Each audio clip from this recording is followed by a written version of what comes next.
یا ایہا النبیو، اے نبی، لم تحرمو، آپ کیوں حرام کرتے ہیں، ما اس چیز کو،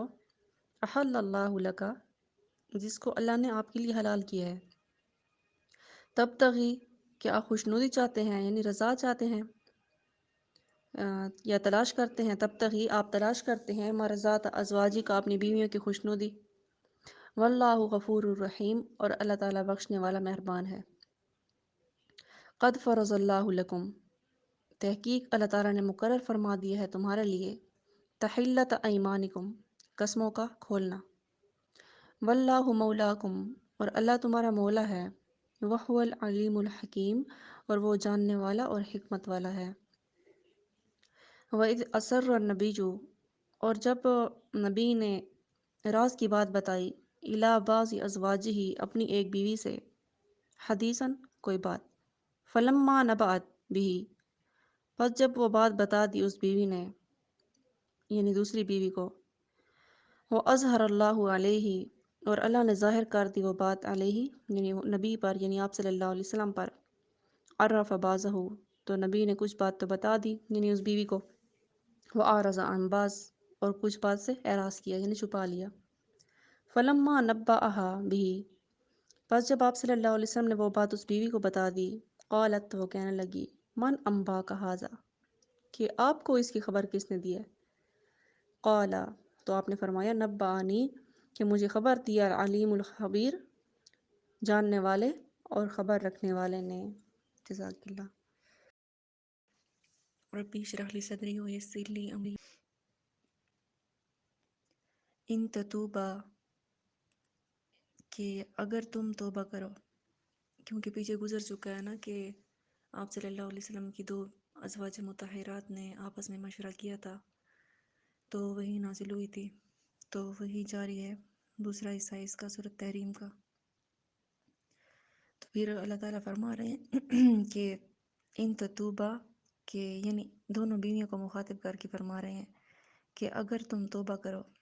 الی اللہ، اللہ کے سامنے، فقط صغت قلوبکما، تو تمہارے دل مائل ہو گئے،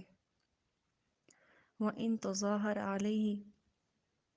اور اگر تم کاروائیاں کرتی رہو گی پیغمبر کے مقابلے میں، یعنی فَإِنَّ اللَّهَ، بس بے شک اللہ تعالیٰ، ہوا مولاہ، وہ ان کا مولا ہے یعنی پیغمبر کا، وجبرائیل، اور جبرائیل بھی، وصالح المومنین، اور تمام نیک مسلمان بھی، والملائکۃ، اور فرشتے بھی، بعد ذالک ظہیر، اس کے علاوہ مددگار ہیں، یعنی سب پھر ان کی طرف ہیں اگر تم توبہ نہیں کرو گی تو۔ سا، کہ قریب ہے، ربہ، کہ تمہارا رب، ان طلقکن، کہ اگر پیغمبر تم کو طلاق دے دے، یعنی قریب ہے کہ اگر پیغمبر تم کو طلاق دے دیں، ان یبدلہ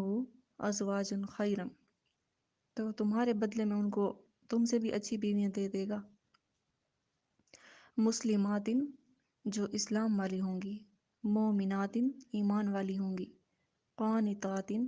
فرما برداری کرنے والی ہوں گی، تائبات، توبہ کرنے والی ہوں گی، عابدات، عبادت کرنے والی، صائحات، روزہ رکھنے والی، ثیبات، کچھ بیوہ ہوں گی، وہ ابکارا، اور کچھ کنواری ہوں گی۔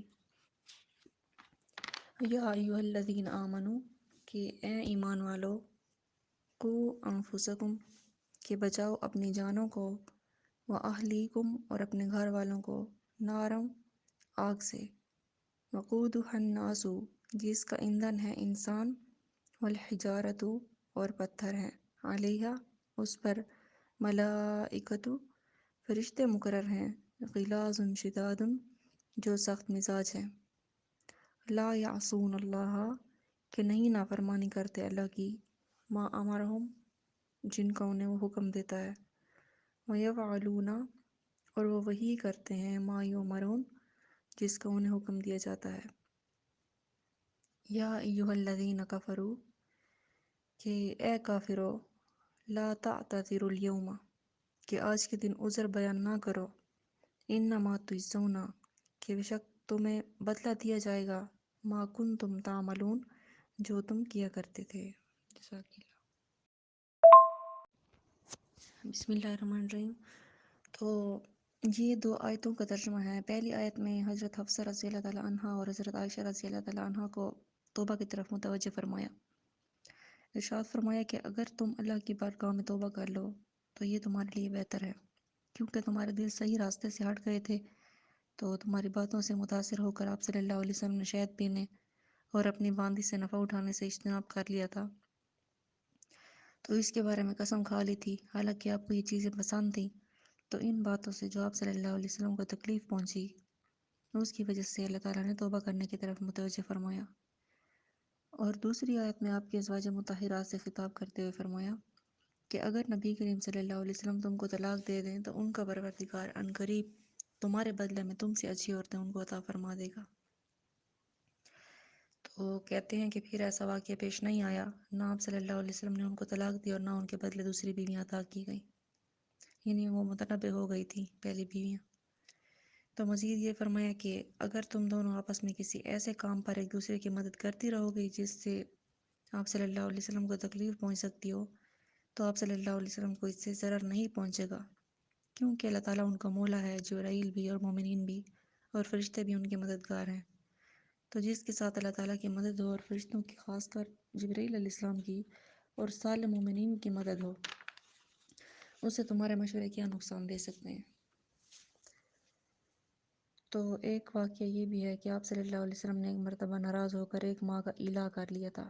ایلا یہ ہوتا ہے یعنی قسم کھا لی تھی کہ بیویوں کے پاس نہیں جائیں گے۔ تو اس زمانے میں آپ صلی اللہ علیہ وسلم نے ایک بالا خانے میں رہائش اختیار فرما لی، تو صحابہ میں یہ مشہور ہو گیا تھا کہ آپ نے اپنی بیویوں کو طلاق دے دی ہے۔ تو حضرت عمر رضی اللہ تعالیٰ عنہ اس بات کا پتہ چلانے کے لیے آپ کی خدمت میں حاضر ہوئے، اور اس سے پہلے سمجھانے کے طور پر حضرت عائشہ اور اپنی بیٹی حضرت حفصہ اور حضرت ام سلمہ کے پاس تشریف لے گئے۔ تو حضرت ابوبکر صدیق پہلے سے حاضر خدمت ہو چکے تھے۔ تو حضرت عمر رضی اللہ تعالیٰ عنہ نے عرض کیا، یا رسول اللہ، عورتوں کے بارے میں آپ کو کیا پریشانی ہے کہ اگر آپ نے ان کو طلاق دے دی ہے تو آپ کے ساتھ اللہ اور جبرائیل اور میکائیل اور میں اور حضرت ابوبکر اور دوسرے مومنین ہیں۔ تو اس پر اللہ تعالیٰ نے یہ آیت نازل فرمائی۔ تو اس کے بعد آپ صلی اللہ علیہ وسلم بالا خانہ سے نیچے اتر آئے، آپ کو ابھی 29 دن ہوئے تھے۔ تو حضرت عائشہ رضی اللہ تعالیٰ عنہ نے عرض کیا کہ ابھی 29 دن ہوئے ہیں کہ آپ نے تو قسم کھائی تھی کہ ایک ماہ بیویوں کے پاس نہیں جائیں گے۔ تو آپ نے فرمایا کہ یہ 29 کا مہینہ ہے، یعنی چاند جو ہے وہ 29 کا ہے۔ پھر آگے فرمایا کہ اے ایمان والو، تم اپنی جانوں کو اور اپنے گھر والوں کو ایسی آگ سے بچاؤ جس کا ایندھن انسان ہے اور پتھر ہے۔ دنیا میں جو آگ ہے وہ لکڑی یا تیل یا گیس سے جلتی ہے اور ہے بھی کم گرم،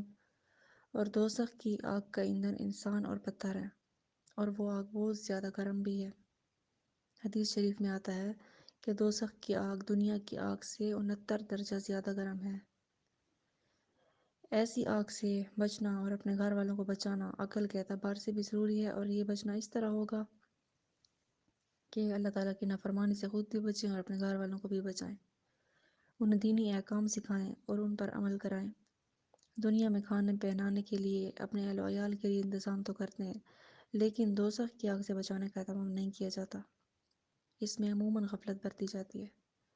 تو اللہ تعالیٰ نے ایمان والوں کو حکم دیا ہے کہ اس سے خود بھی بچو اور اپنے گھر والوں کو بھی بچاؤ، یہ حرام کھانا ان کو نہ کھلاؤ جو دوزخ میں لے جانے کا ذریعہ ہے، اور حرام جو لقمہ پیٹ میں جاتا ہے تو اس سے دعا بھی قبول نہیں ہوتی، اور نہ ہی وہ جسم جنت میں داخل ہوگا۔